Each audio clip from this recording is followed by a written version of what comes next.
You know, musta? Margalilit? Mga pegs? Ang huli kasi kinakagat ang kinagagat. Ayun nga, musta? I-recta unboxing ko na dapat or set up ng keyboard. Pero kasi kulang yung nabili natin ito. Di ko alam kung dadagdagan ko or papalitan ko ng ibang switch. Pero unbox na muna natin. So ito na nga. Kiss muna kayo mga... Hello muna kayo mga kay Mark Kalilit. Hello guys. Hello. Tingnan nyo yan. Hello. Hello mga guys. Dito naman sa dito sa ilalim na camera. Hello mga... Hello. Cute. Yung mga pegs natin. Mga pegs. Okay. Yeah. Mamaya naman kulit. Bumili nga tayo nito. Kasi yun yung keyboard na binili natin, galing base model lang. Balak ko na sanang bilhin yung switch, hindi ko trip yung switch doon. So kaya sabi ko, bibili nga ako ng switch dito pag uwi sa Pilipinas. And then yung keycaps. So, goods ba tong keycaps na bilhin natin at switches? Tingnan natin. Unahin muna natin yung switch na kulang. Medyo magtapa. So, naglalaro ng 3, 4, 5. Pumapatak rin ng 6,000 pag binili. Pero pag binili natin or yung setup na nandun lahat, parang lalaro ng 8. Mga 8, 9 siguro. Okay, so buksan muna natin to. Boom, boom, boom. Feeling ko to. Ay. Hello. Yeah.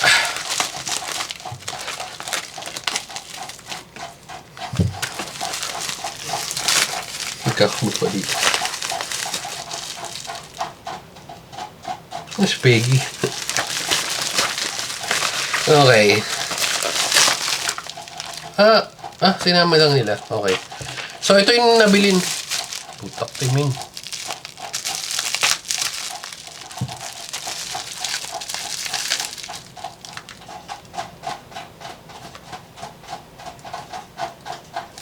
Kulik cellphone, bibidyoan ko lang siya. Pakita ko sa inyo ginagawa. Ay, tumahimik na eh. Okay, balik tayo dito. Ito yung binili kong switch. Bam. Nice. Mali nga bili natin eh. Ayun, TTC iStatic. 10 tsaka 30 pieces.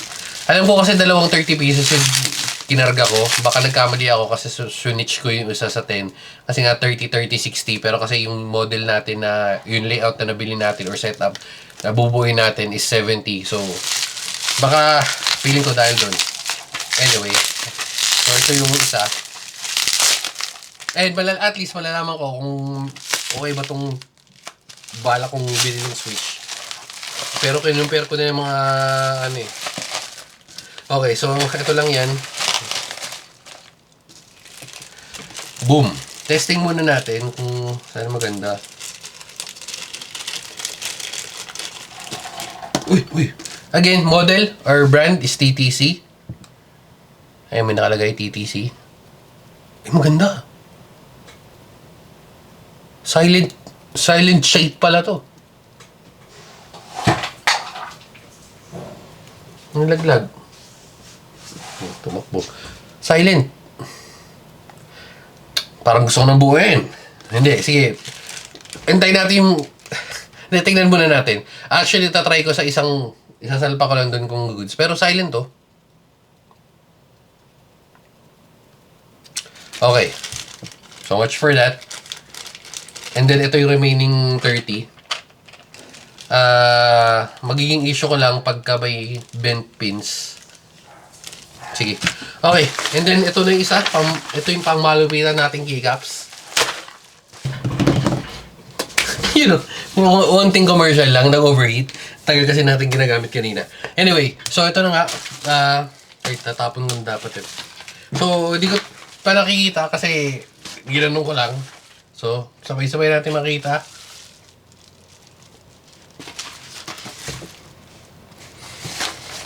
Check natin. Mukha naman okay. Mukhang okay, pero... Uy. So, bakit... Hindi, ito muna.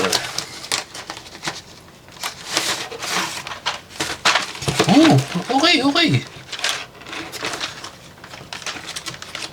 Check natin quality. Ay, wait lang, mabilis ang time thumbnail. Ayan. May onting aningan, pero yeah. Thumbnail lang tayo, thumbnail. Bam.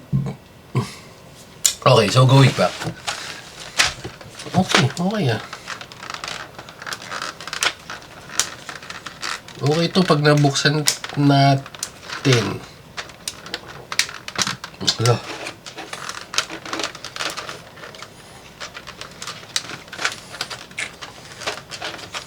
Tayo magpabukas, min.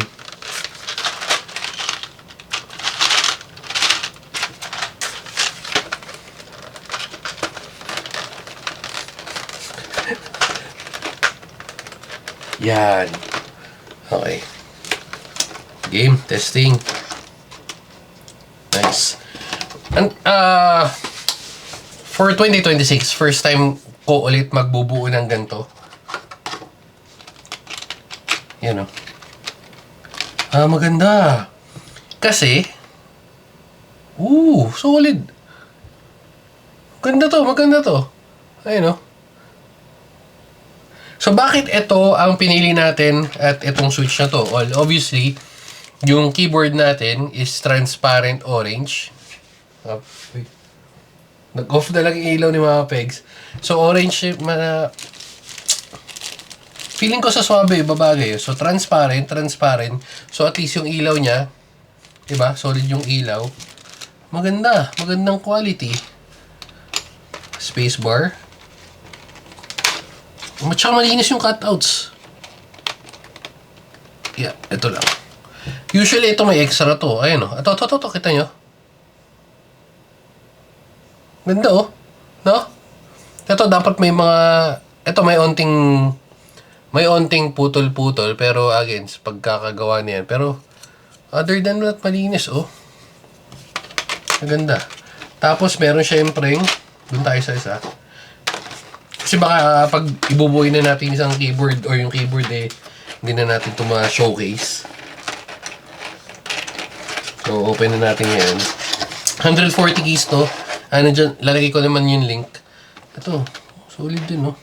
Feeling ko magagantuhan natin yung combo yun para maganda ang itsura. Ganda!